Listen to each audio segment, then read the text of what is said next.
Et c'est parti, on va voir ensemble comment créer un fond avec une vidéo en CSS, en HTML CSS, tout simplement.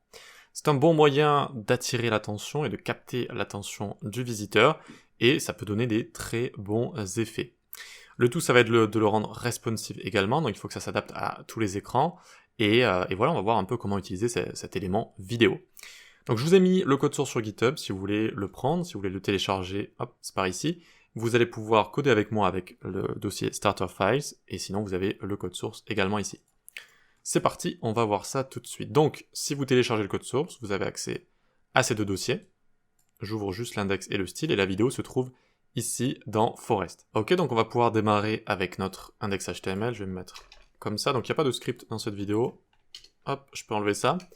Et c'est parti. On va se créer un header parce que c'est en haut de notre site, donc header. Ensuite, une div overlay. Donc la vidéo, soit vous pouvez la retoucher vous-même avec un logiciel de montage, soit vous pouvez créer une petite div overlay aussi, qu'on va placer sur la vidéo car elle avait un peu trop de luminosité peut-être, vu qu'on voulait faire ressortir du texte dessus. Ensuite, on crée une vidéo. On ne met pas la source directement ici, on va plutôt utiliser un élément source à l'intérieur avec src, donc l'attribut source, resources, en anglais ça prend un S, et forest.mp4. Très bien. Et après vous pouvez mettre type vidéo mp4. Donc en général c'est comme ça qu'on le présente. Dans vidéo ici on lui met plutôt des petits attributs utiles type autoplay. Donc ça va se jouer tout seul. Autoplay fonctionne seulement si on ajoute également muted. Et on va rajouter aussi loop pour que ça tourne à l'infini. Donc à partir de là on devrait déjà avoir une vidéo qui commence à fonctionner, vous voyez. Donc autoplay ça joue tout seul avec muted. Si on ne rajoute pas l'attribut muted, eh bien ça ne va pas fonctionner, vous voyez. Donc ça fonctionne seulement comme ça, c'est pour éviter que des vidéos avec du son s'ouvrent sur chaque page web, c'est pour ça que ça a été empêché. Et loop ça va tourner à l'infini. Ensuite source ici, donc on a mis un MP4, donc c'est bien lu hein, par les navigateurs, mais on pourrait mettre plusieurs sources comme WebM ou ce genre de choses également en dessous, si jamais cette source-là ne fonctionne pas. Voilà pourquoi on a cet élément source ici. Ensuite, donc toujours dans notre header, on va vouloir placer un H1 dessus, on va écrire escape the city, ok, et en dessous on va mettre un lien qui va pointer vers rien, qui va avoir la classe services link, et je vais lui mettre plan a trip, super. Donc on va avoir envie de mettre notre lien et notre H1 sur notre vidéo ici. Il va falloir bien gérer tout ce qui est CSS.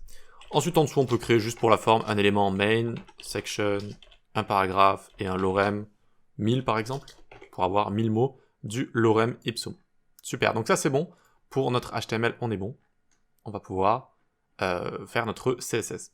Donc c'est parti, on vient juste ici, donc on a un simple reset, et on a une font de femme roboto.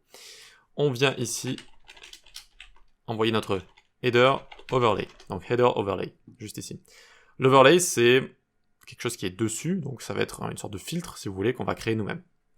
Alors, avant notre header overlay, c'est vrai que j'ai oublié, donc du coup, de styliser notre header, du coup. Donc, il va avoir position relative, et zindex 1. En faisant ceci, on crée un nouveau contexte d'empilement. Comme ça, notre overlay et notre vidéo, ils vont être sur notre header, mais sous tout le contenu. Donc, on reviendra sur tout ça. Le header en lui-même, je vais donner une hauteur de 700 pixels ici. Ok, donc c'est une valeur arbitraire, vous pouvez changer ça, vous pouvez mettre 100 VH, etc. Vous pouvez faire après tout ce que vous voulez. Padding top de 150. Donc padding top 150, c'est le padding qu'il y a ici, entre le H1 et le haut de l'écran. Padding top, très bien. Et text line center, donc tout le texte à l'intérieur sera centré, donc autant rajouter la propriété ici. Ensuite, donc pour l'overlay, on met un position absolute et inset 0. Donc ça va lui faire prendre tout l'espace de gauche à droite et de haut en bas. Inset, c'est comme si vous mettiez top, bottom, left, right, 0. Donc vous épinglez en fait votre élément, et ça, c'est une alternative à width height pour la plupart des éléments, mais pas pour les images et les vidéos. On ne peut pas utiliser ça avec les images et les vidéos.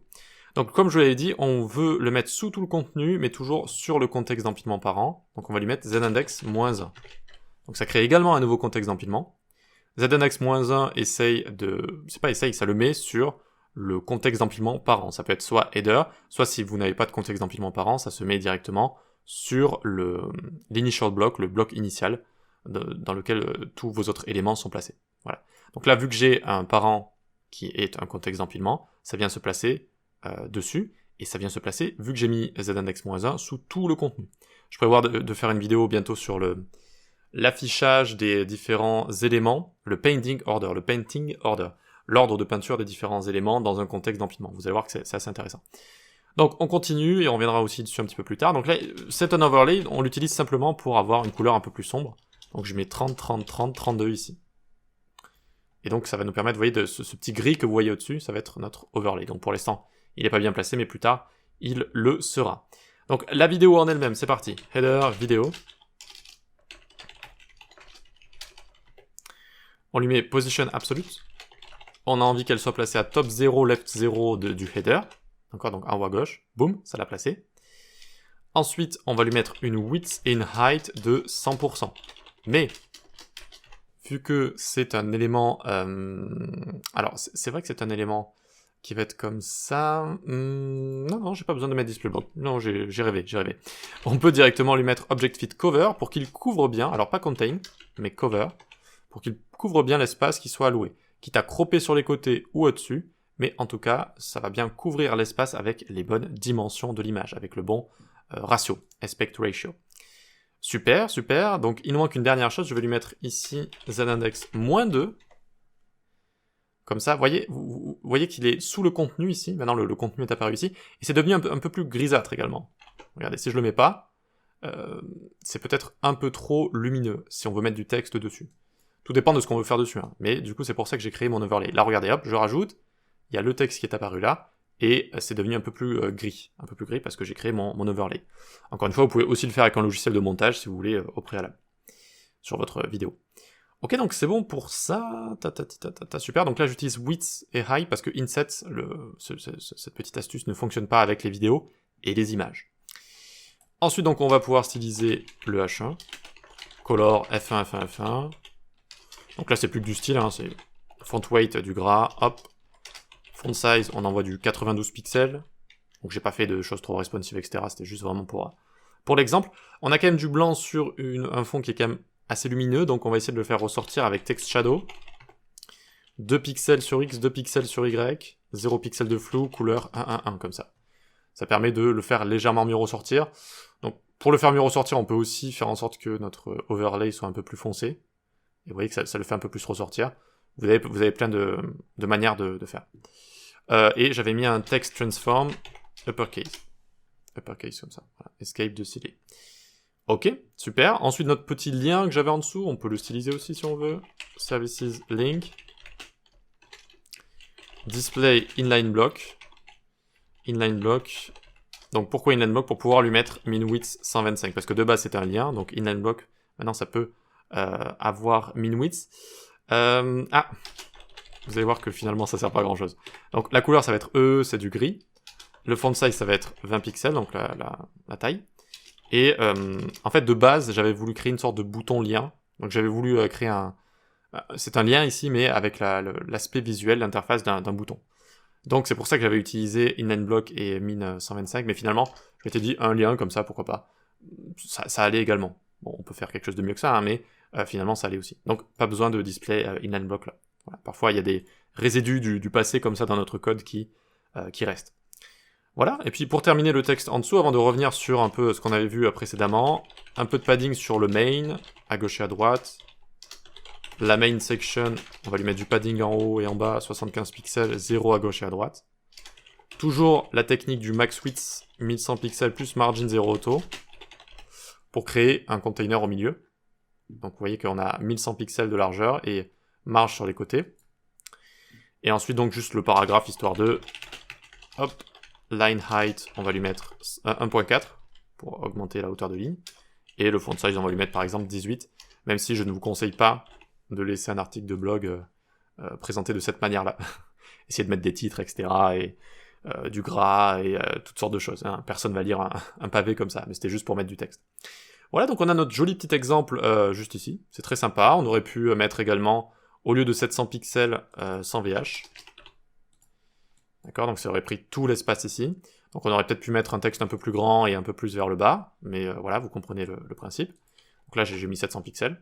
Puis voilà, puis en général, quand on réduit ensuite, soit on passe à 100 VH en mobile, soit on peut également encore plus réduire si on veut la hauteur juste ici. Voilà, donc ce qu'il faut comprendre ici, c'est vraiment le système de contexte d'empilement, Donc on a le header qui est juste ici. On va créer un nouveau contexte d'empilement. Ça fait que les autres contextes d'empilement, on va pouvoir les placer sous tout le contenu, avec un z-index -1. Donc ils vont prendre vraiment tout l'espace de gauche à droite et être placés sous tout le contenu. Ils vont pas aller sous notre header jusqu'au bloc initial, parce que justement ils sont bloqués par le fait que le header ici est lui-même un contexte d'empilement. Un contexte d'empilement enfant ne peut jamais passer sous un contexte d'empilement parent. C'est-à-dire que notre overlay ici, jamais il passera en dessous de notre header. Donc c'est bien parce qu'on veut juste qu'il soit déposé dessus, et que le reste du contenu soit visible. Et vu qu'on a des z-index -1, certes ce sont des contextes d'empilement, mais ils sont déposés sur le contexte d'empilement parent, et vu qu'on a un -1 ou un -2 ou quoi que ce soit, c'est négatif, eh bien c'est placé sous tout le reste du contenu, que ce soit des éléments inline, blocs, flottants, positionnés, tout ce que vous voulez. Voilà, et puis on veut que la vidéo soit en dessous de l'overlay, donc on a l'overlay à -1 et la vidéo à -2, et donc voilà, ça fonctionne correctement. C'est bon pour ça, super, donc c'est vraiment sympa d'avoir des sites avec une vidéo, vraiment ça rajoute un bon effet dès le départ, ça permet vraiment de capter l'attention, donc n'hésitez pas à utiliser ce code, c'est assez facile et pratique à mettre en place, puis ensuite vous l'adaptez à votre sauce en fonction du responsive que vous voulez, des maquettes que vous voulez intégrer, ou quoi que ce soit. Allez, rendez-vous sur le Discord, il y a plein de choses maintenant, il y a des exercices, il y a des concours, vous pouvez toujours poser et répondre à des questions, vous pouvez discuter, etc., etc. Rendez-vous sur la newsletter, j'envoie parfois des articles et des réductions pour les cours, et vous pouvez suivre mes cours sur les plateformes d'e-learning. Allez, je crois qu'on est bon, rendez-vous à la prochaine pour une prochaine vidéo.